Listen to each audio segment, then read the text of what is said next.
My name is Fatima Ceesay, and today I am here at URR Basse with the chairman of the National Youth Council, Mr. Muhammed Ceesay. Mr. Muhammed, welcome to the program. Thank you so much. Morning viewers.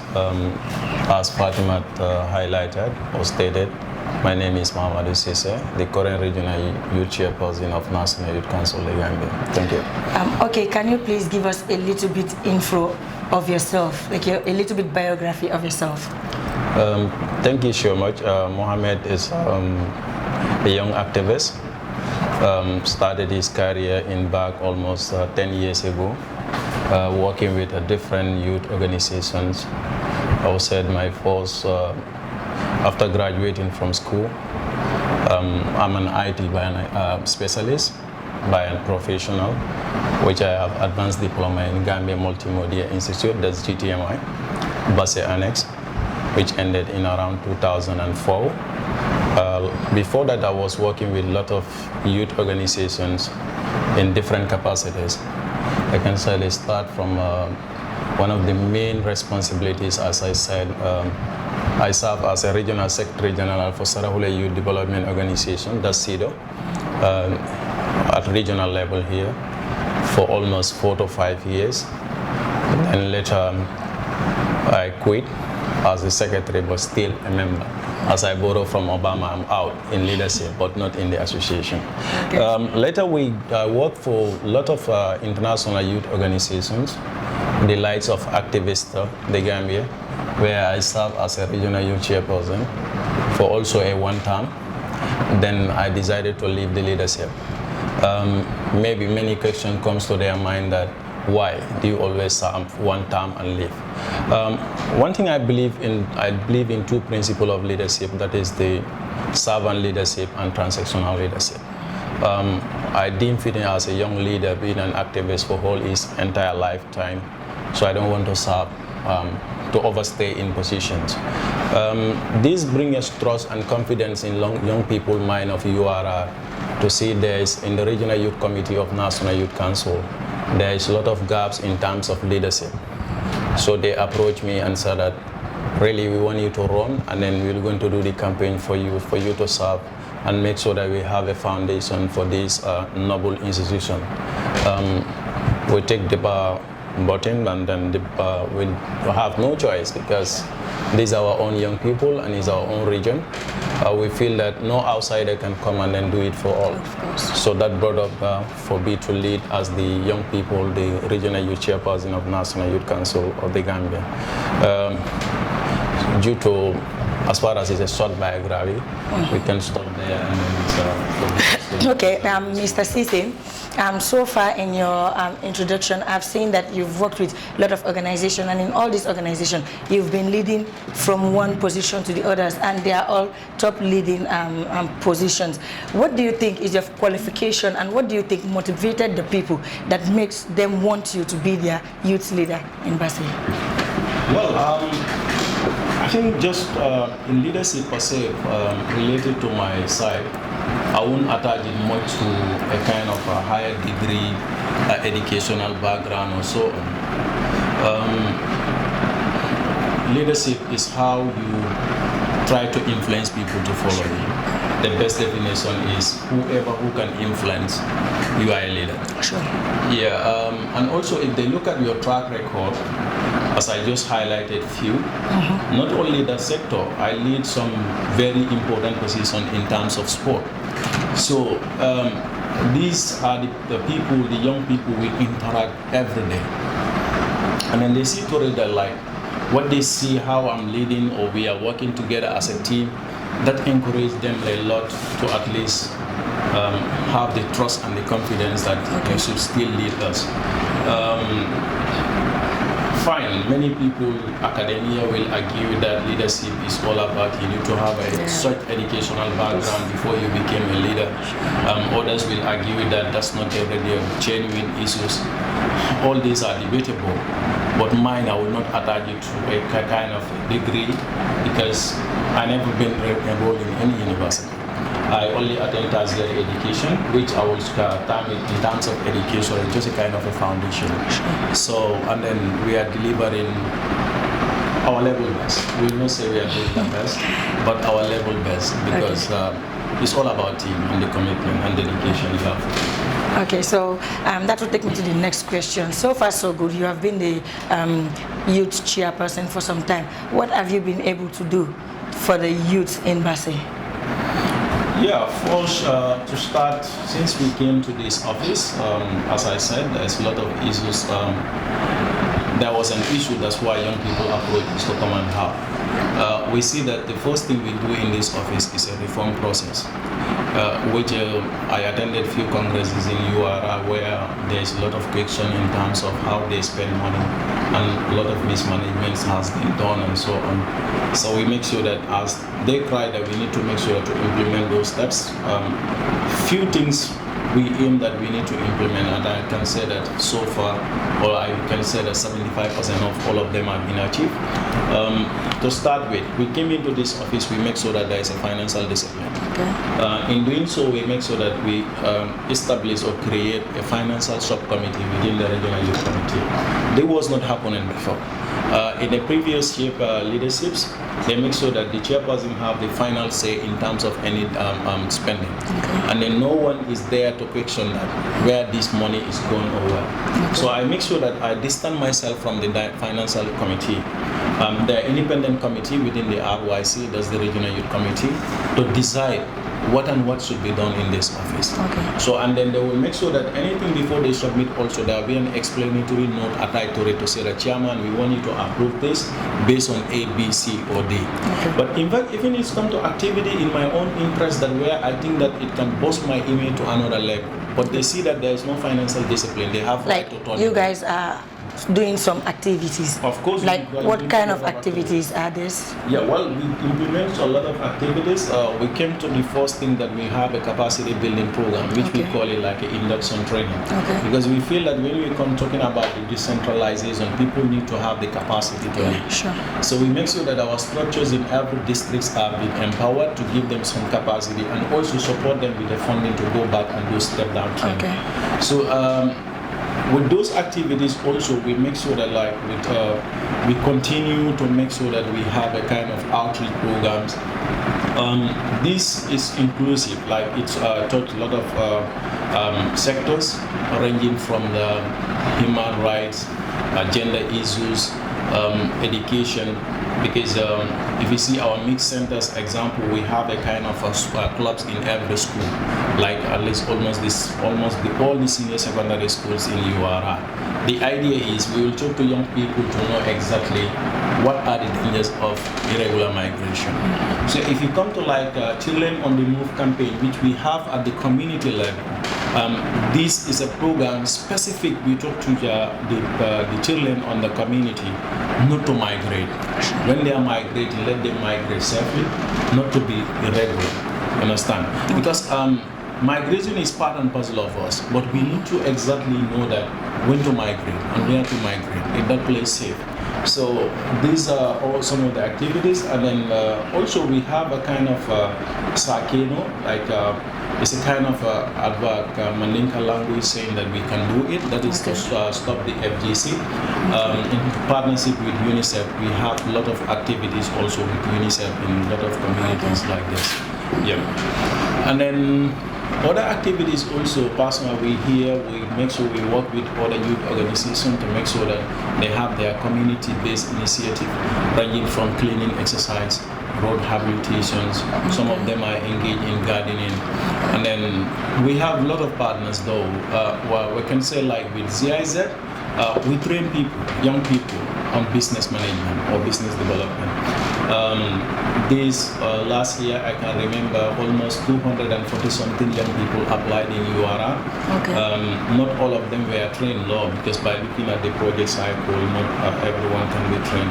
But this half of those people were trained, and then they were satisfied. And then from there now, many of them own their own business. Okay. Like when you guys put them through this training, is it going to be like after the training, do you still monitor them to see that what they put into training, what they train is put into action, or is it that you've trained, you've got your certificate, and that's it? Yeah, well, with Ceesay, before that was happening. We train people and they leave. Okay. You understand? There was no proper monitoring mechanism on the ground to make sure that exactly where these people are. It have two contributing factors. One will say that maybe the current committee was not there to stand to know exactly where their young people are. Okay. But the major contributing factor also is caused by the other partners, other training agencies. That was not in place, like what we have with CIZ and the TechIFI partners. Now, the TechIFI partners, immediately when they want to come to URA, their first point of call is the young people, is the regional youth committee. We'll make sure that all these young people are scrutinized. Majority of them, they are interviewed through our office. Although we'll serve at the panelists as just an observer, but we'll make sure that we have the data. After training, also we know where these young people are. And then the current training package we have for the business development, I think if I recall, is 10 days training in class. But you will go extra 5 months, 20 days for coaching and mentoring. Yeah, that sees that like how serious they are will be monitoring, because they will not easily give you fun, because we want to know that Fatima is being trained. Exactly what do you initiate at your own level, because this is how or the only way we can change the narratives. Okay, I'm a little bit curious about the training. Like during this training, what are the stuff that they were trained? Is it like maybe mechanics, or is it carpentering? Is it what were they trained for? That can make them have something of their own. Exactly, there's a lot of trade areas. In the business development component, we train is generally about how one can manage or administer business to become a very successful business. But if you come to the, that is the BDS component. So if you come to the TVEC component, which is a technical vocational training, and then you see that we have like carpentering, we have tailoring, which we call it garment making. We have beauty and hair therapy and then hair dressing. So we have that, that is more of salon works and then so on. And then also we don't even stop only that, and then you have beekeeping to the extension, because some of these programs are specific for those who attend school at least minimum of 3. So the project C2 that young people then made a try to these people that, well, if you see exactly what about people who did not go to school. Okay, Mr. Ceesay, in your previous words, you make mention of illegal migration. If you check the illegal migration, the higher rate of migrants are all from Upper River region. What is the council doing to see that this is reduced and convince these people who wants to go through this back way that they should stay in Gambia, they can actually make it here in Gambia? What measures have council taken in that? Okay, thank you so much. I think we have a lot of activities in terms of coping irregular migration. One of them, as a council or regional youth committee, we are working with other partners like IOM. Currently, we have a mixed office. This office is a mixed center where it's specific for migration information center. That's the mix. Young people usually come here day in or day out to be engaged in other activities. That's why if you look at our snaps also on the drawing, you see that we have action plan for young people, where sometimes we engage them in sporting activities like volley, basket, badminton, indoor games, handballs, bicycle race, and then so on. In fact, we even engage them in musical chairs and other performance. This brings us, like, we have a lot of youth convergence, how best these people can be reintegrated back to the society. Because we feel that if someone go through this disparate journey, the person will be traumatized. Psychologically, it needs to be counseled to make sure to come back to the society. Otherwise, if he or she just make sure that invest all her resources and then went through the back way, not succeeded, to come back again to start, it needs a lot of counseling. So in that, even with the Tumana Agency for Development in partnership with the Regional Youth Committee, come with an annual study camp specific for young people, more especially those who are migrating. The idea is how best we can train them in a basic skills, like carpentering or entrepreneurships, human rights, leadership, for them to know exactly, or with even they stay with us here, we can really make sure that we get. With IMVF through migrations, we have like what we call a youth bantaba. This was a day or two-day program, which we invited our neighbor region, that is CRR, to join us. They come with a 60 participants. The idea is how best we can exchange some of the ideas we are doing in related to sport, in related to migration, in related to other cultural issues which are really viable, to make sure that to convince them to stay. We quite agree that the highest number, URR is among one of the highest in this region according to IOM statistics. Really, but the idea is we are doing our quota as far as outreach and time. But I think the other agencies also, like government and other international agencies, need to really support, because NYC is an institution where we can support in terms of advocating or sensitizing to make sure that these people are level-headed in informations. But in terms of financing, how best they can start with these things, I think that's why I come with the EU Techie Fee project, where they also will train a lot of things, because even you look at their form, priorities will be given to female candidates and returnees. All those things to motivate them to make sure that they also stay within us here and so on. And then with the since establishment of the mixed center, a lot of them also receive their reintegration package. This will be just a kind of amount of maybe to not exceed around $1,000, where they will be supporting them to make sure that to start some of the business. Well, as RYC, we face challenges right now in that aspect, that because some of them use that money and bought a motorcycle, and we are aware now, right now, Gambia is not allowing motorcycle as a taxi. So that also bring another tension in the town. But really, we are still seeing how best we can make sure to push into certain levels and come with, like, even it will be a private bill. We engage some of our National Assembly members, how best we all can support one another. Because if there is no employment, the young people, the only opportunity they have, they will make sure that if it is not illegal, but right now, no matter how they are generating income from it, as far as our constitutions and our law is concerned, it's illegal. So the only thing we are doing right now, we need to raise the awareness and the advocacy to be strengthened to make sure to come with a private member bill. Unfortunately, this process just started. We come to another outbreak, which we are currently in right now. Okay, going back to this outbreak that we are talking, the coronavirus, that's the COVID-19 pandemic. In my observation, the URR is not taking this virus very seriously. And the president has given, I don't know, is it a 45 days lockdown, state of emergency? But I can see almost all the shops, if not all, are opened. The activities are going on normal in URR. It seems like nothing is happening. Like they don't even care about this thing, or they don't believe in it. I don't know. Can you just tell me something? What is the people of Basse thinking about this virus? Yeah, well, the outbreak is generally, we can say that it's a common enemy globally. We are all fighting against it. Socially, or of course, I would quite agree with some of your point that people are not taking it seriously. But if you come to the institutional wise, the head of the administration is really been taken serious.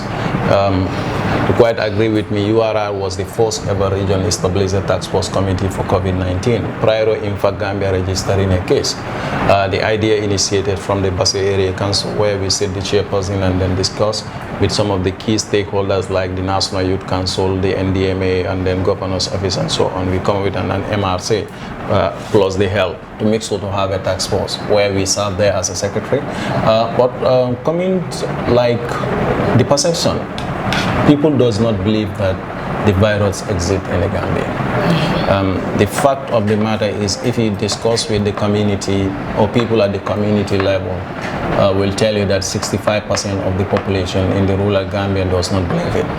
The idea is some of people are seeing it like a government is just a matter of raising a fund. They want, it's a global cake, they need to tap from it and so on. This is the mentality people have. But the fact of matter is we're intensifying our advocacy and our outreach program daily, every day, every time. If you listen to our radios, every time we discuss to people. Pertaining to the state of emergency, I think the regulations are not clear. Because in a sense that when I say they are not clear, these need to be interpreted in people's language. You know, sometimes, many times we use the word, this foreign language, this English as a national language or what and what official language so called. But the fact of matter, people we are communicating with, they don't understand this language. They don't even know what is the regulation, the place of state of emergency.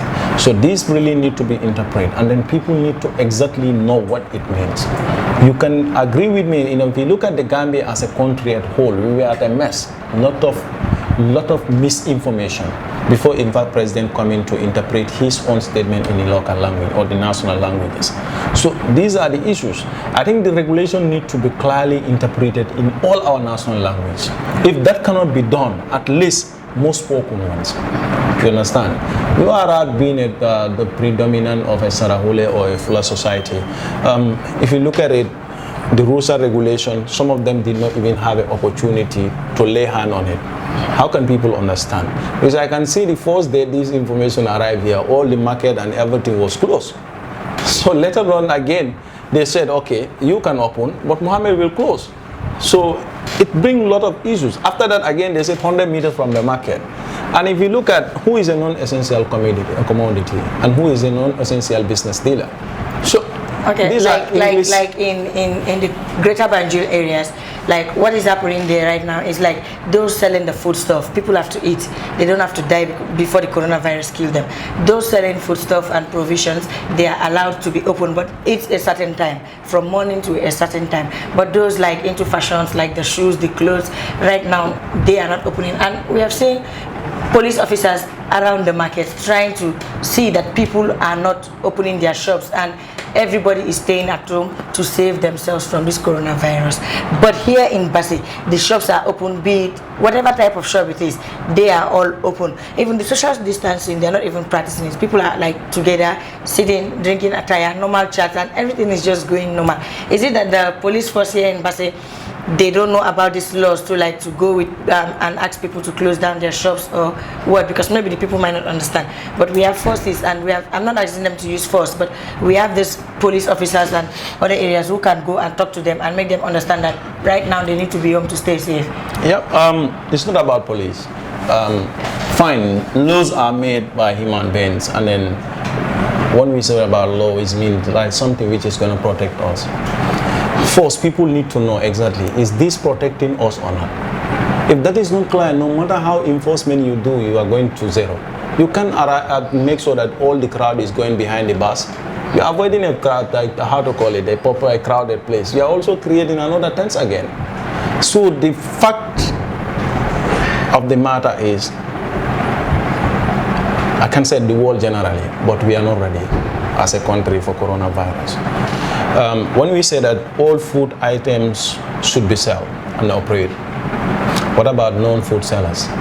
Which we know that in this country, 80% is from hand to mouth. So if you shut down someone's business for quite a long time, without compensation, without nothing, no relief, no nothing, absolutely, people will react.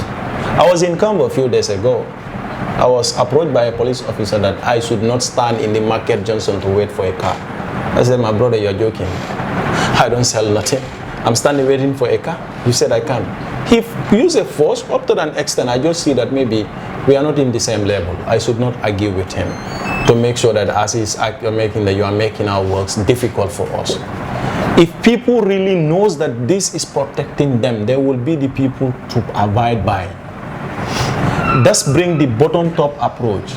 Our parliamentarians, all of them were here before this lockdown. They know within that 7 days what happened. The best thing is, I even argue, do we need 45 days lockdown? If you follow the debate, they said there is no plan from the government.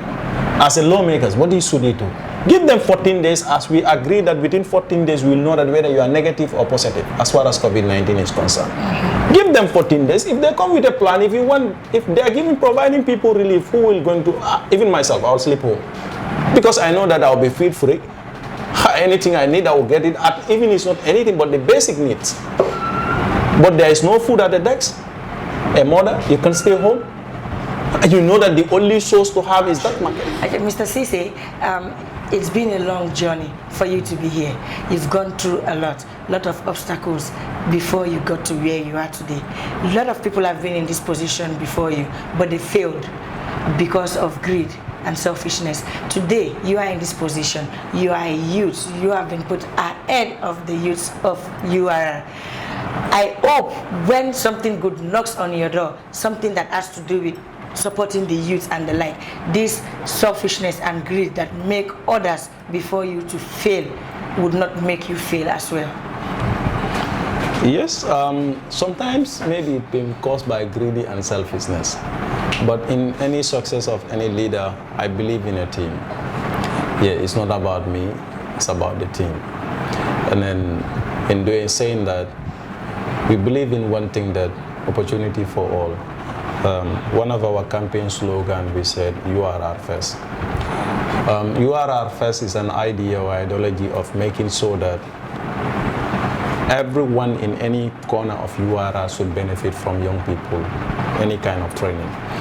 That's why we make sure that when there is any opportunity, if the communication is through the secretariat, which is the youth coordinator, or to myself, my email, I'll just send it to the office for them to look at it, communicate to each district, they make sure that people are there and so on. Fine, Africa, the leadership generally can say that 80% or 90% fail because of greedy and selfishness. We tend to easily forget about where we came from. Sometimes also it's about the power, which also take us to influence and do certain things. We really endeavor, and then my words to every leader, being a youth or what, you need to be a very good listener. Don't discriminate or belittle people who are following you. They make you a leader. Without followers, there is no leader. And with followers, they are good advice and so on. You will be able to conquer the war. And then a good leader should lead behind, not in front. Yeah, you're right with all those good leader qualities, but those are good leader qualities. I want you to convince me personally that when these funds get into your hand, like it's going to be put into the right use. Yeah, fine. Just we have a clear example of some of those things. When I say that it's not about me, it's about the team. Recently, there was an inferno at the market where young people will launch a campaign that donate $1 a campaign. We'll make sure that the funds goes to the right beneficiaries. And then at the starting of the interview also, if you said, I said there was a lot of financial mismanagement. I distanced myself from the finance team and make sure that establish a finance committee. So that shows you that we don't want, because if there is no power sharing, if you don't distinguish between, like in any good governance, we say 3 arms of government, where you have legislature, lawmakers, and the executive. So I distance myself because I think that if there is no distinction, we cannot achieve what we want. And then we are trying our best, and we are appealing to other partners we are working with. They are still building our capacity to how best we can build an institution. Even we are not here tomorrow, which we believe will soon happen. So people can really remember and say that fine, X was the part, people who laid this foundation. We are not here for something else, but we just want to make sure that the young people of the region to have a paved way, to have a foundation that tomorrow anyone come, it will be very hard for you to dismantle that foundation to erect another corrupt foundation. Our key principle is transparency and accountability. Thank you very much.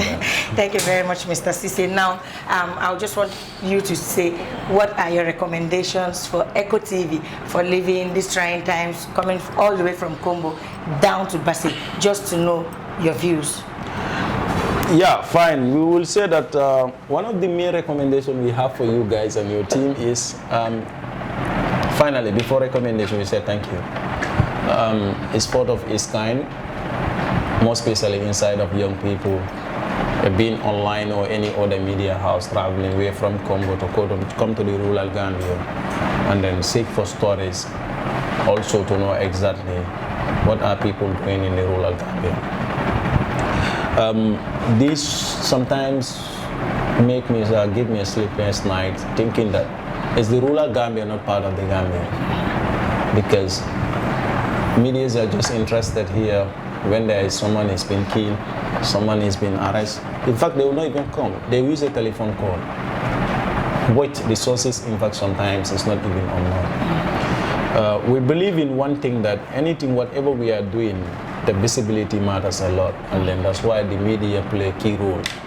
Maybe today someone will be outside watching this, doesn't in fact know what is the RYC, what is the Regional Youth Committee, what is National Youth Council doing at the regional level. Although they know there is National Youth Council at the national level, if you talk about regionally, they don't even know who is representing them. Some of them, they are not even familiar with this.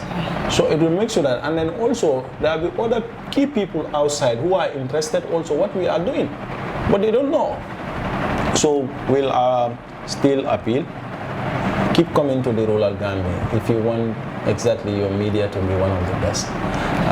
In essence, we know that urban areas are areas of settlement, but most economic, human rights violations on certain things, and then to mention few, are all found usually in a remote community areas.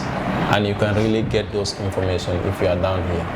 And then from yesterday to today, we feel that we are living as we are, because we are all enjoying the same heat in the beautiful URR. Yeah. I know some are about to drop tears, but it's also make you so that at least to advocate for the region, that and so that really these people are really suffering. They need help. So, and then we applaud and then urge all other media houses to emulate. Yeah, it's the best thing we can say. Okay. That will bring us to almost end of the program.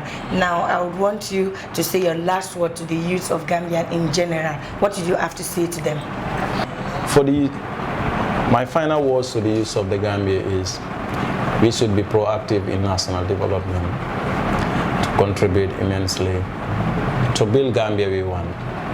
Because this is the slogan. When you say it, maybe someone will get offended and say that, are we not in the Gambia we want? No. We want a Gambia that where every young person or every human being live in dignity and in respect. So on behalf of my able boss, the chairperson of National Youth Council, the Gambia, Dembo Kambi, so this is my final word to Gambian people. We can criticize as young people, as we are very good in social media booking and so on, but please let him be constructive. Let him not just be mere criticism. It will not take this country to anywhere.